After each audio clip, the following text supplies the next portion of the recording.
All right. Hello, everyone. Warm welcome. I'm Isabelle Renard-Fontaine. I'm a Masgutova course specialist and an instructor. I feel very honored to be a guest tonight for you.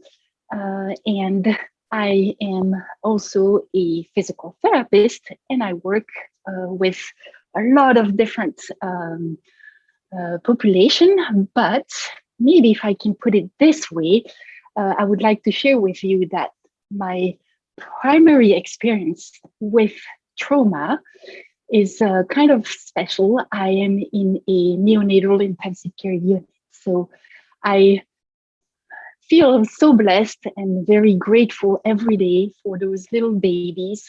Some are very premature, because I feel like they are the one that taught me the most about how to face, how to cope with trauma. Sure, we have all sorts of kind of trauma, but definitely being born is a major transition.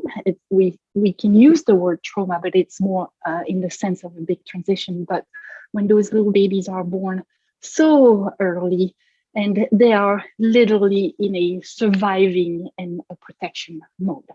So last week, if you had a chance to attend or see the first session of our series of 8 weeks here, you were blessed to meet Pamela, and she kind of explained it just very briefly, the essence and how the big principles of the Masgutova method, which I will just remind that was created by Dr. Masgutova, who has a very strong background in psychology. So Pamela explained this beautifully, how we are using in our method, what I'm about to demonstrate to you today, the movements that are used in order to cope with trauma, challenges, emotional stress.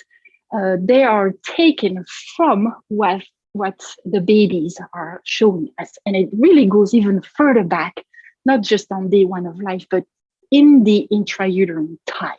So that's where Dr. Masgutova method takes its essence. We have different word, archetype movement, primary movement, or reflexes. Okay, so I am not here to teach. You don't have to take notes. It is not a lesson. We're going to move. Don't worry. We're going to be in action. But I just have like 3 or 4 introductory slides that maybe if you have this vision, let me just, okay. So just for you to have this idea of when we're going to start moving, and I'm going to go say, turn your head, turn your shoulder, to know where this is coming from. And I'm talking about the neonatal intensive care unit. You have the example of a little baby that works, that I'm working with in the isolate. Here we go. And I think just those images can reflect the amount of survival and protection. Here you have those babies, the lungs are not even ready. They need to breathe. You'll see that breathing is part of our protocol. Of course, we have to synchronize breathing.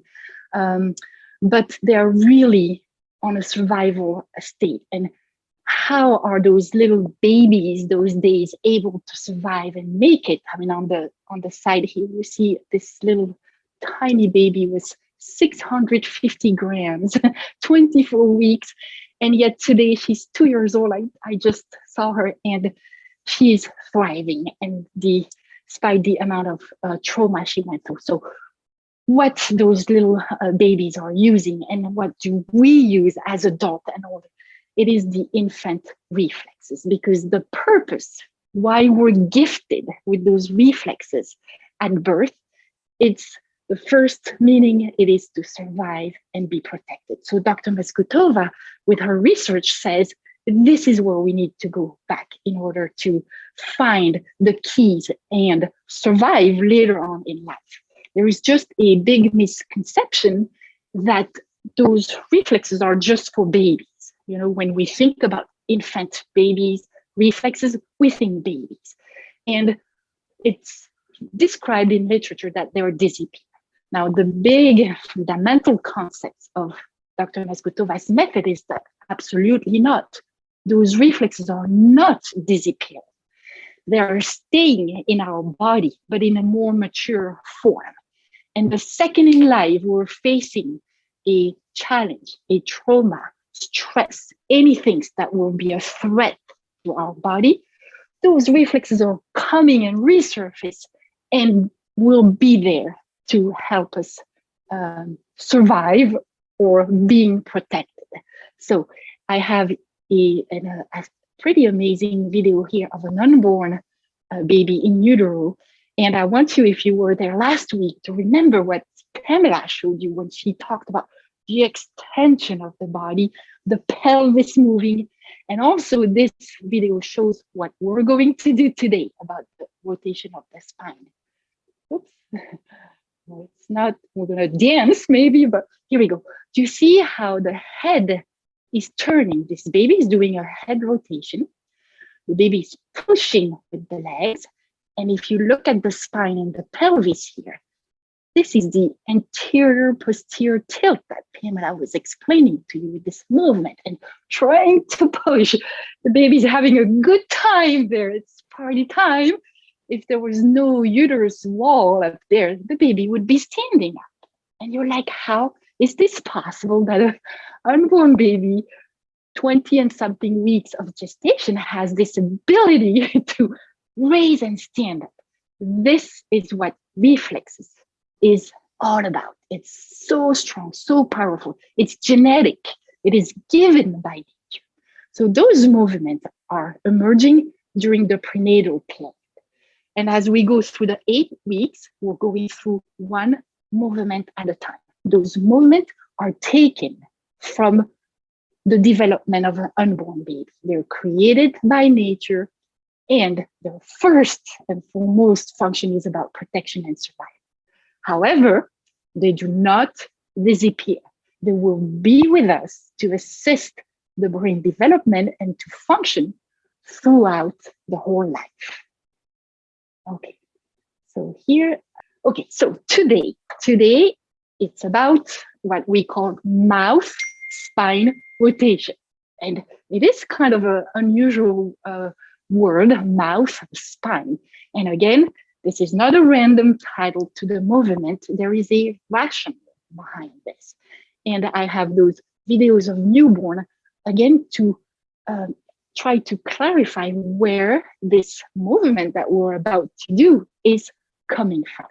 And it is archetypal. It is given by nature for survival and protection. So why is this? A baby, when they're first born, the first thing they have to do is to eat, to survive. You do not survive without food. So we have this reflex called mouth search. And this is how the earliest form of the spine rotation is happening. The baby's going to be like, oh, now that I'm not in my mom's belly, I need to thrive and survive. I need to find food. And that's how the head rotation starts. Okay, so we have a stimulation to the corner of the mouth. And you touch barely the corner of the mouth, and hope you have that rotation at the neck level. We'll see how we go with rotation from the top to the bottom of it. There is a second reflex in infants. It's a link between the hand and the mouth again. And if you press the baby's hand on one side, the head, the mouth will open and the head will turn to the side you stimulate. So you see how this rotation is happening. And again, this reflex called the Babkin has to do with feeding, with survival and protection. So after you see this video, you cannot deny the link between the baby's hand and the mouth. I'm going to press the left hand first, press the center of the hand, and oops, the baby turns the head to that side. I did not touch the head. So you see that link between the head. I'm going to the left, and he's like a little bit disappointed because there is no food. He's trying. Now, he's only 6 days old, and the right left is not completely established. Anyway, and then what else will make a baby turn and trigger this head rotation? Sound and vision. If you have a brand newborn baby, in the video there, it's a 16-hour-old infant. And I'm going to make a sound and the baby will say, oh, I heard something. What is going on? And she's going to look for the sound. It's a survival skill. It's like, whoa, I heard something. Is it danger? Is it safe? I need to check it out. So here we go. A 16-hour-old little baby there. You cannot hear. And look at her. She's also looking. So vision. She's like, there's something going on to my right side. I better go check it out and look. Okay. All right. So this is pure reflex. And this is where we're coming with our movement and our method by Dr. Masgutova. The way she figured out things too, because it's always good to learn those tools, but you're like, human nature wants to know what's the rationale. And working with so many people in trauma, Dr. Masgutova, again, this is her background. She's in psychology. She was helping tons of people with trauma. She observed and she's like, wow, in case of trauma, people lose this ability to turn and rotate, for example. So she observes, like Pamela was telling you last week, in case of trauma, we tend to go in flexion and we're stuck. We tend to hold our breath. You're like, oops, when we're depressed, when we're in PTSD, we don't breathe well. So she's observing and she's like, okay, what did nature give us to cope with this or to get out of this overprotection place?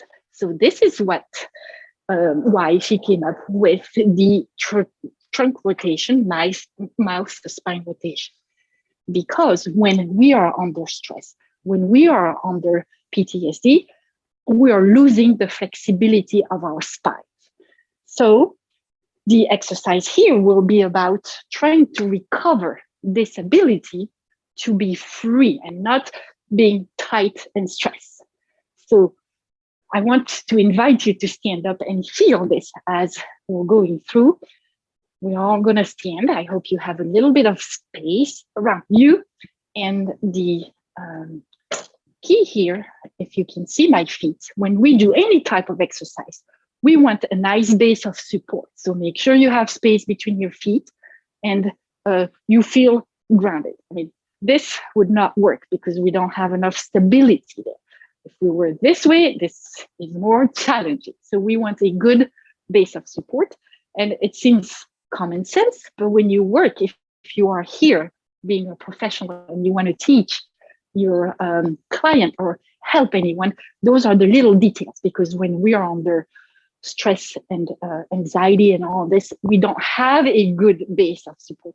We tend not to have good stability. This is all about regaining stability and ground. So nice base of support. Usually feet are right above the shoulder.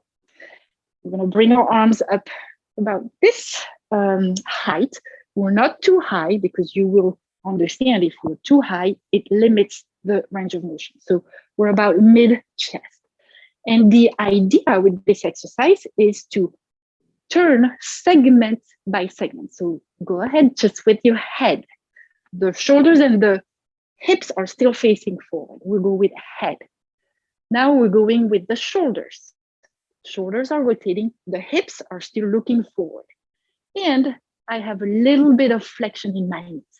If you feel like you tend to lock your knees, that means you need to work on this, because that's too much tension over activity of your muscles. So nice, smooth head, shoulders.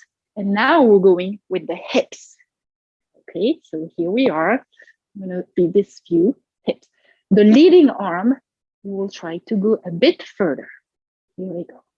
So when you were here and you went with your leading arm, did you feel like you could gain a little bit more degrees of flexibility? And then we're going to breathe in here and go right back to the center. Okay, so this is the overview. Now we need to put the breathing with this whole movement. So starting, nice base of support, shock absorption. I'm not too tight. We're going to take a big deep breath in. And on exhale, we go with head, shoulders, hips, and you lead with your arm to go a bit further. Breathe in and exhale back to the center. Okay, so this is the idea. This is segmental rotation. Because in case of stress or trauma, we tend to move the body in one piece and we are not free of this automaticity. Babies will roll in a log, but later we want freedom because we don't need the whole body to take energy to turn around, where we could just look, say, oh, hello, and then come back. People that don't have this mobility, if they hear if someone comes, they're going to turn the whole body and say hello. Too much energy, not necessary to go. All right, so back to our origin of the movement. How did the head turn happen? In the stage of infancy, with the mouth searching. So what we do with the Masgutova method, or if you work with a client, or if you try to facilitate this, you're going to give this sensory stimulation to the person. And you go to the corner of the mouth with your fingers, and you're going to say, hey, brain, oops, do you remember when you had this sensory stimulation by the corner of your mouth? What was the response? You felt this, and next, the head is turning. This circuit is in our genes, in our body. We have all those circuits. So the idea of doing this exercise, and even if we're adults, it is to remind the brain, hey, when you felt this, it facilitated, activated your head rotation. So we're going to do the same movement, but this time you give yourself the sensory stimulation for the mouth search. All right, so here we go. Breathe in. Stimulation at the mouth, head, shoulders, hips, all this on exhale. You go with your leading arm. At the end of the exhale, breathe in and back to the center. Let's do this on the other side. Here we go. Breathe in. Sensory stroke. Invite for head rotation. Shoulders, as you exhale, hips, leading arm, all the way breathe in and back to the center. All right, so the second reflex that we use in order to invite, to remind the brain where the rotation is coming, it's the backing. Remember, you press right at the center of your hand, just in the middle of the palm.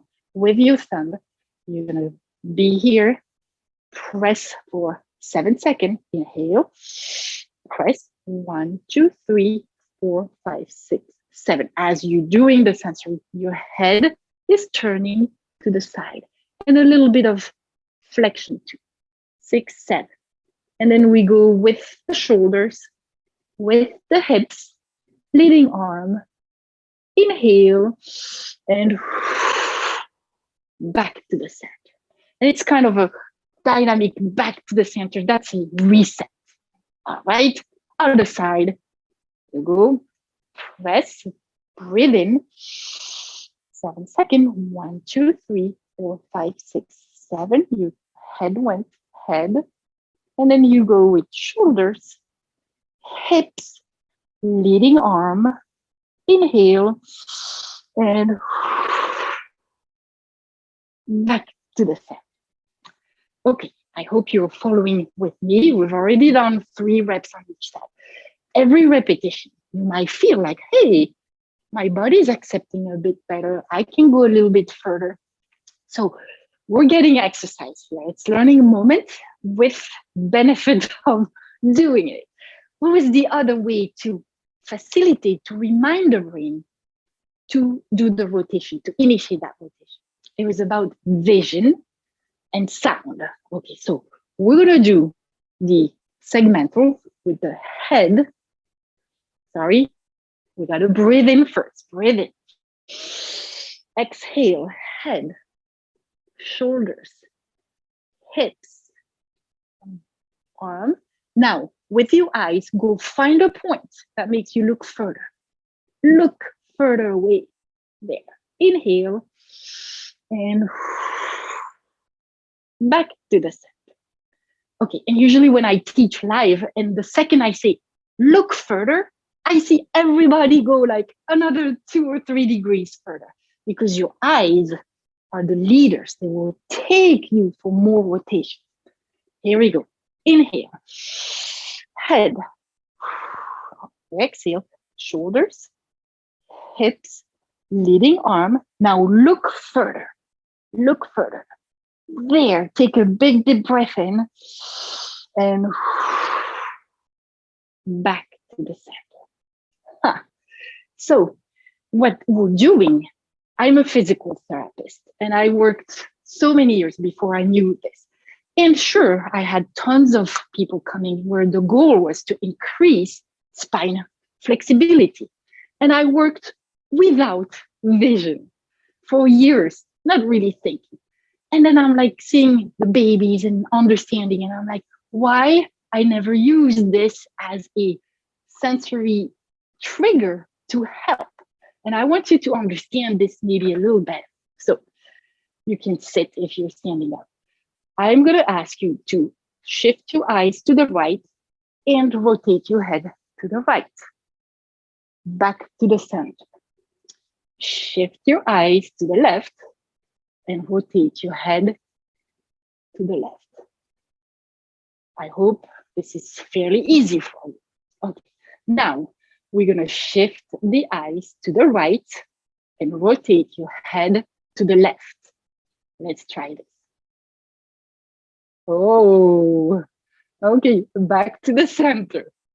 Let's shift your eyes to the left and rotate your head to the right. Whoa. And if you're good, if you're well integrated, if you completely got out of this infancy stage where the eyes and the head are like this together, then you're free of this automaticity. Then you should be able to go back and forth with the eyes going opposite way of your head. See how that feels. Try to check this out. How easy is this for you? Now, don't do it 25 times because some of you may feel like, whoa, whoa, whoa, whoa, I'm getting a little dizzy here. This is deep work. When you work with your eyes, it has to do with a brain area that's in the brainstem. It's called the tegmentum, protectum, and tectum. This is deep work. So it is not easy, hard work. But what I wanted to show you, it's like how strong the eyes and the head rotation are. So leading with the eyes will help you to unlock your rigidity and your difficulty. If under stress, under trauma, you tend to move like this. And if you think about, I mean, trauma is a very wide term. It's an umbrella term. And it can be, yes, the trauma that we all understand, a car accident, a fall, like something very obvious, could be emotional trauma.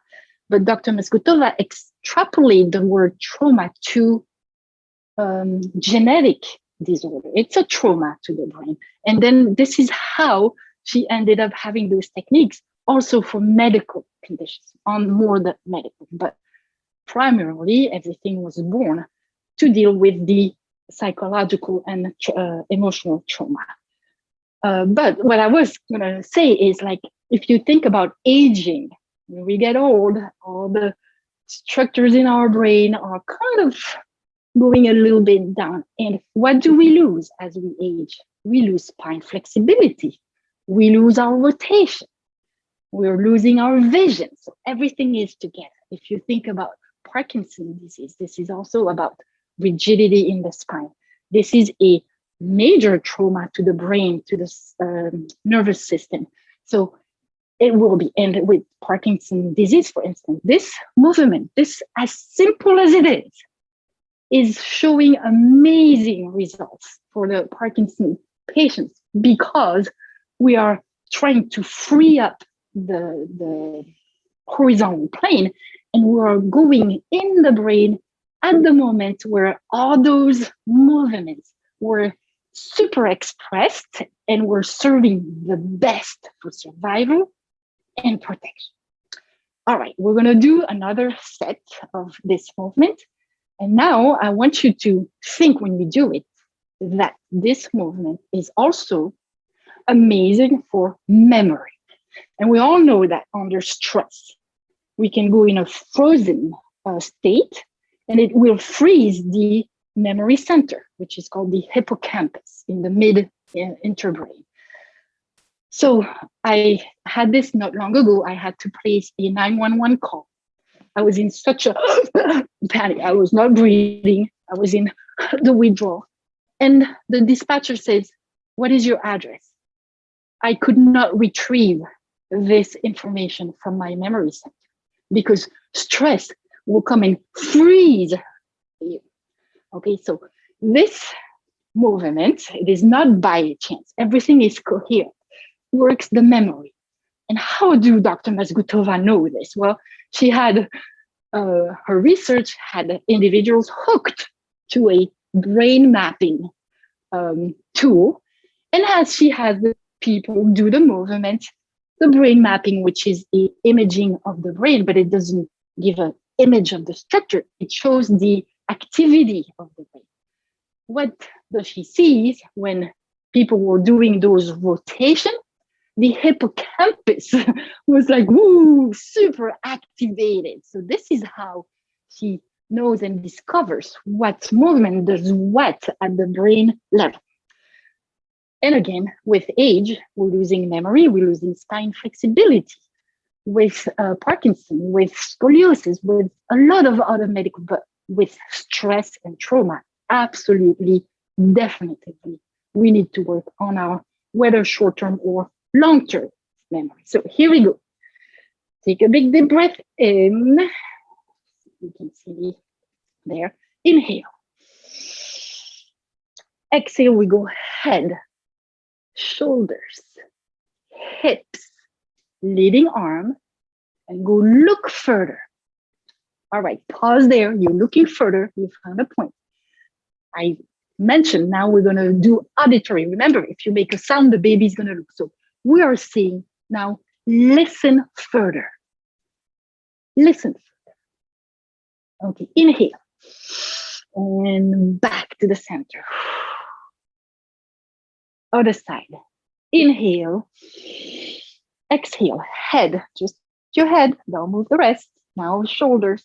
Keep your hips facing forward. Hips.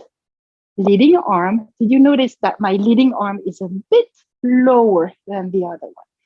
Because if you go higher, do you see how it limits the rib cage here? So a bit lower. Look further and listen further. Inhale and back to the center. And the last time I do this with a 5-year-old, and she says, "What does that mean, Miss Isabel? Listen further." It was just so cute. And I say, yes, it's like your eyes. You have to open your auditory channel. It's like if you're in a room, you hear the air conditioning in the room.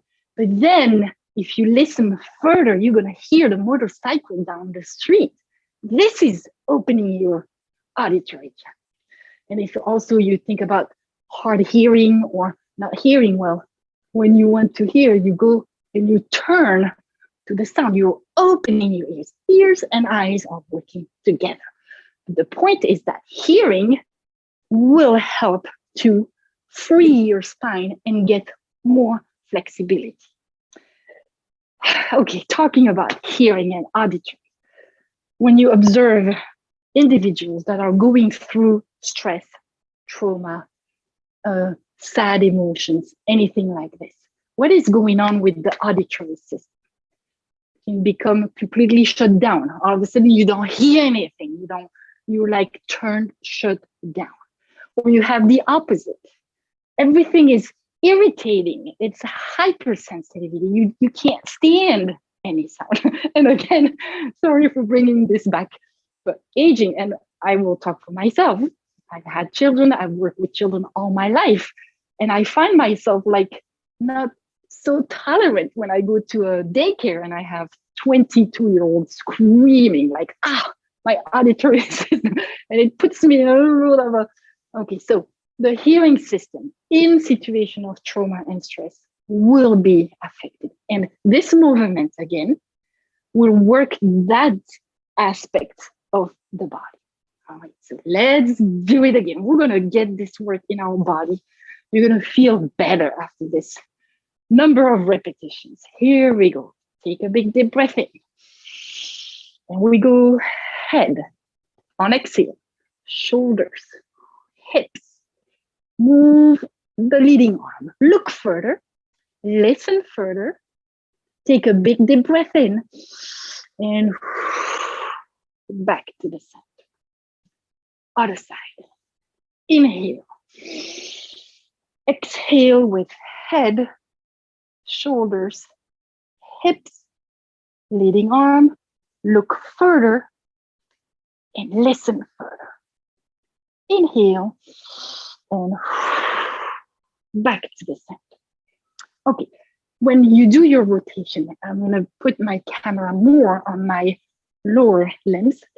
You see, as first it's my head and my shoulder. When I engage the hip, it's okay if your heel comes off a little bit and the knee will turn in. You want some absorption. If you're so grounded and you turn, it will limit. It depends on the purpose of being grounded, but so it is okay to have a little bit of freedom here to turn around. All right. So this is a question that comes back after. Here we go. So we're doing this movement because in trauma stress, we're losing the flexibility of our spine. We're in one breath. We're very ready, like every sound, every unusual movement, anything just triggers. So this is about territorial instinct and self-preservation. All those systems will be switched on and become hypersensitive in case of trauma. Doing this kind of exercise, step by step, you take your time, you are segmenting, it will help the body to calm down this hypervigilance. Have you ever pictured those animals in the wild? How do they call the prairie dogs? I think they go on their back legs, they're like this, and you see the eyes go, their skin like constantly. Is there danger? I heard something. And you see hypervigilant for survival or for protection. So this is what the human tend to move into when we have to deal with this. This exercise, if you think about, go, breathe in, you go with head, shoulders. This will reorganize and calm down. Reorganizing. It is about orientation as well. Under stress, we become disoriented. I mean, I was completely disoriented when I was under this. It was a short stress. I had this call. I couldn't retrieve the information from my memory. I barely remember where I was. This is about losing your ground, losing your orientation. This exercise will help because in infants, I'll go back to the infant. When I say back to the infant, I don't want you to have this idea or this perception of kind of a regression to the early stage, because this is not how we interpret going back. Going back to the infancy is about going where those natural means of protection and survival were the most expressed in the greatest level of automaticity. And in a moment where we're under threat or under a lot of pressure, a lot of stress, this is where we need to be. Okay, so it is not about, oh, I'm regressing back. And that's the essence of Dr. Masgutova work when she says all those reflexes were gifted by nature It's physiological. It's circuits, neural circuits. They do not disappear. They are meant to stay with us in our body, to come to the rescue, to come to the surface. It is just that we need to know how to retrieve those, how to reactivate those, and make a good use of it. Okay, so reorganization, spatial orientation. Every time we did the exercise, I had you go to one side, go to the other side. This is like, okay, I have two sides of my body. I'm going right, I'm going left. Here we go. We're going to do another repetition. So we're going to add a little variation here. We're going to go with the cha-cha rhythm.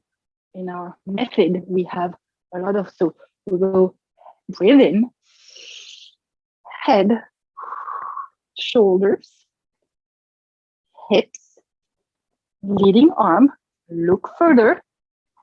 And if you picked a point, try to see, are you going even further than the first point you picked? Because you're getting more flexibility by now. Listen further. And then we're going to stay here. Take another breath. And we go cha, cha, cha, cha, cha. So it is not too abrupt, too jerky, but it's like to anchor the movement, give more information to the brain and say, hey, there, it's still soft, but you go a bit further, a bit further, a bit further. Inhale.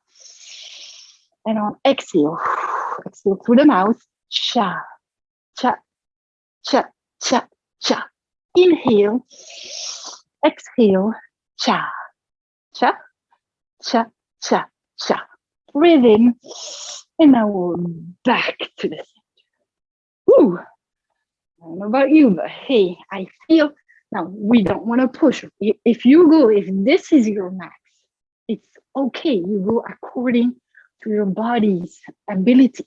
It is not a contest. It is not about, it is about your inner possibilities. And you just want to challenge you and make the gain that is good for you.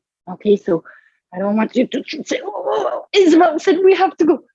It is very individual basis according to your own ability. Here we go, cha-cha to the left. Inhale. Exhale. Head, shoulders, hips, leading arm. Go look further, listen further. Inhale. And we go cha, cha, cha, cha, cha. Inhale. Exhale. Cha, cha, cha, cha, cha. Inhale. Exhale. Cha, cha, cha, cha, cha. Breathe in and back to the center. All right. So, how's your spine feeling? I hope it is feeling good. I want to show you one last thing about this exercise.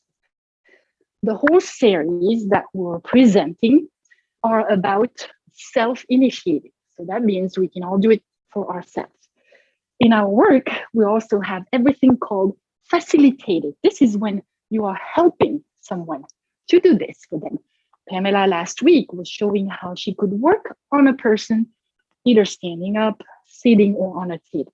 Okay, I don't have a partner here to show you, but what I want to demonstrate now is you can do this exact same exercise in sitting. In case you don't have a good balance, or you're working with people that are challenged with balance, you have a client with a person with a stroke, elderly people that cannot any longer stand and be safe when they're rotating, children in wheelchair, children with any condition that don't allow them to do the standing. So you will find a chair. I don't have the best chair here. This is hospital bed. Okay. I am in the maternity ward where I found a cozy, calm spot to be with you at this moment. Okay, here we go. So you're sitting. The key when you do those exercise sitting down, you want 90 degrees here and 90 degrees at the knee and flat feet, grounded, like nice and solid and grounded. Okay, so you saw the feet, here we go. That means you have to make the adjustment for the head. If you work with people in a wheelchair, they have a foot plate under the feet, and just make sure that the angle is proper. Same thing, the hands are here, not too much higher. I feel like I don't have a head.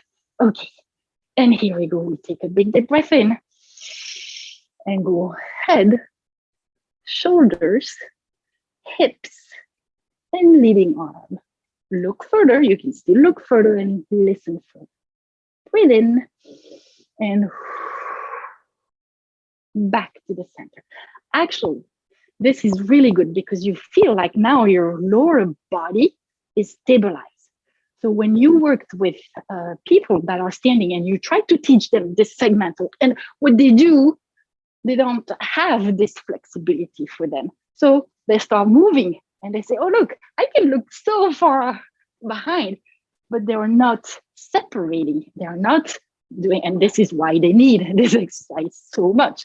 When you're sitting, isn't that amazing that the sitting will, with the gravity, will keep your hips in a stable position, and you can have a better separation from the lower body, the upper body with respect to the lower body. Okay, and I'm gonna try, this is not a good chair. You would have a chair without an armrest, but let's make abstraction of this. Think there is nothing in the way there.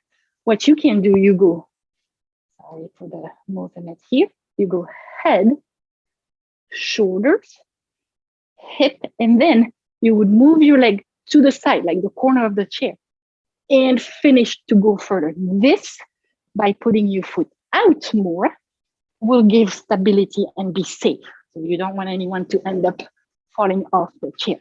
So it is just a little detail, a little variation. When you work on a chair, if you want to go further, you will just bring the leg on the side of the chair, allowing safer and more stability for completing the movement. All right, so I wanted to show you maybe one last video here, but I think, yep.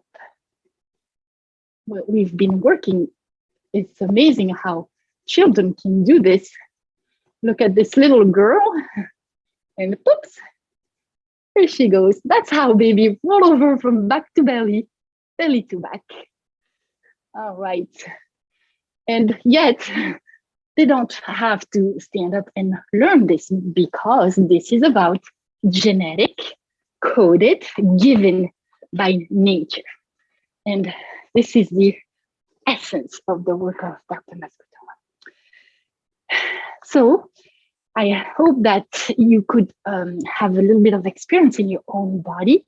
And as you're gonna practice and do this, really understand the power of a simple movement like this, but that can really have an impact on different area of the brain. And here in our purpose, for sure, this is about trauma release, stress release, and trying to calm down the hypersensitivity or the hyper emotional, the hyper vigilance, the hyper instinctive, like this impulsive reaction. When you go to the website, it describes the 8 sessions. It's like a story. Pamela opened it up and went with the first chapter. This was the part 2 of the first chapter, who was called Moving Out of the Reactive Stage into the Action. So first, when you reach this point, like you cannot deal with this kind of emotion, too much stress, too much anxiety, the trauma becomes the first thing to do is to say, okay, I'm recognizing this now. I need to take action. So this was the first chapter of the story of the protocol of exercise. We're going to take action. And next week, this chapter number 2 will be about breathing, because now that I'm willing to move, I need to breathe. And we'll go on through the story over the next couple of weeks. Okay, Alex, this is what I wanted to present to the group. And I'm very happy that I spent this moment with you. Yes, thank you to everyone. If anyone has a question they'd like to submit in the chat for Isabel, we could address those. Isabel, there was a question that came in. It says, when one side moves less than the other, is that a sign that we may work longer with it? Yeah, okay, so very good question. In our work and in a well-functioning body, we want to be as close as possible to symmetry. Symmetry is huge because we need to stimulate both sides of the brain, right, left hemisphere.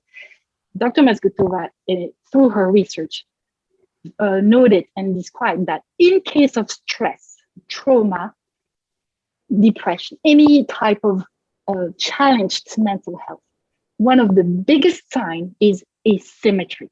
And when she looked at people, she always checked for symmetry. So if you felt that you were easier on one side, but not on the other, and of course, nobody is perfectly symmetrical, but it tells you that you need more work, because what will limit your mobility is too much protection. And if you cannot go all the way to the right, but you're better to the left, means the right side is governed by the left brain. So that means your left brain is in more protection. And then you go look and say, oh, what is the left brain responsible for? Well, we have the speech language center. And then you can link and realize that, yeah, this is my problem. Like when I'm like, yeah, I just can't, communication becomes a big issue, and so on. So through what your body is showing, it will be linked and explain what area of the brain is under too much protection. Yes. There were just a few other questions, Isabel. One person has asked if people who have Parkinson's can do this daily to improve mobility. Oh, yes, absolutely. This whole protocol is designed and meant to be done safely on a regular basis. Daily, sometimes we say 5 days a week. It is good so we can allow the body to rest a little bit. But if you do it at a good intensity, like appropriate for the person, sitting, you monitor, see if the person gets short of breathing is a good way to monitor to see if you're at the proper intensity. Absolutely beneficial. It is like anything. We need the maintenance. We need to get used to it, habituated, and you will see also the big gain and progress with this. And does the same go for people who do not have Parkinson's? Could this be done daily? There were a few questions about how often should the exercises be done, how many repetitions, how many times per week? Yes, so this exercise is for sure, I mean, those exercises are designed for any one of us we could benefit from. I mean, I'm the first one, I do this every day. It helps in all respect emotions. So you don't have to have a diagnosed, well-known condition. It is like physical activity. I don't think anywhere you can find anything that says physical activity is not in favor of a good brain development, or at least so. The intensity, according to what you can do. It's like if you decide to go for daily walk, first you might walk a mile, and that's plenty for you. And some will not have enough and will say, oh, I have to walk my 3 miles and so on. So there is not like one frequency with one intensity. It's very individualized, but we can do. And the number of repetitions, here we did 3-4 repetitions. Today, we did a whole 40 minutes of this same movement. When we are at the end, we're going to put all the movements together and have one protocol that can last 1 hour. That means we're going to stick to 4 or 5 repetitions of each movement. It depends what the purpose is. If we want to focus, say, oh, today I'm working on my spine. This is my intention. I'm going to get a better mobility. I'm going to be free of my planes of the body. So you focus on this. Other days you're like, let's put the whole protocol. So I'm going to do less repetitions, but I'm going to do every movement back to back, because one movement can support the other. And it's the power of the exercise could be from doing each exercise less repetitions, but doing them back to back. Yeah.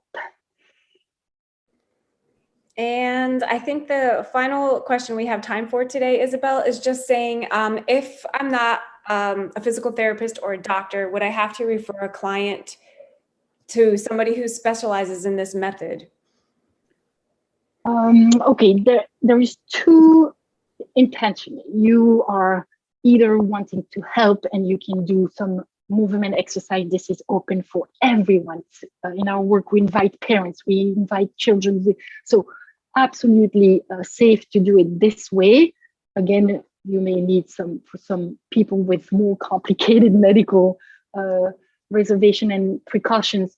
We have to be very mindful of this, but it is a program that's designed to be accessible for anyone to be able to do this. Now, if you want to learn more, if you have very specific medical diagnosis and an intention of going deeper, finding out what's really appropriate for this person, then I would recommend to go for more education and do this more in a professional path and training.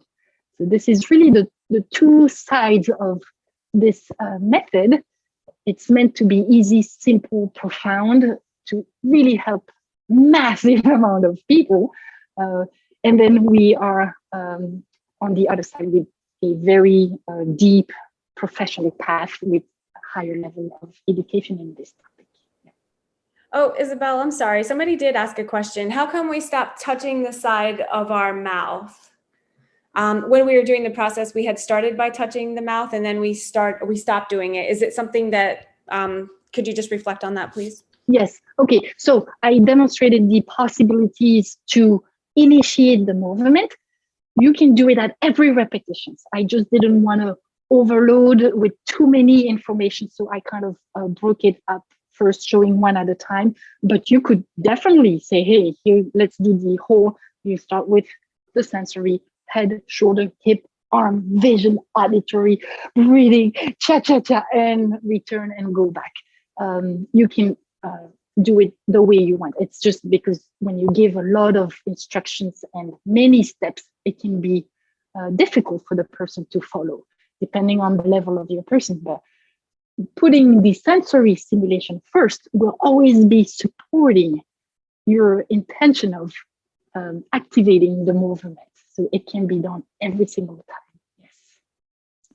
That's wonderful. Thank you so much, Isabel. I really appreciate you sharing your time with us today.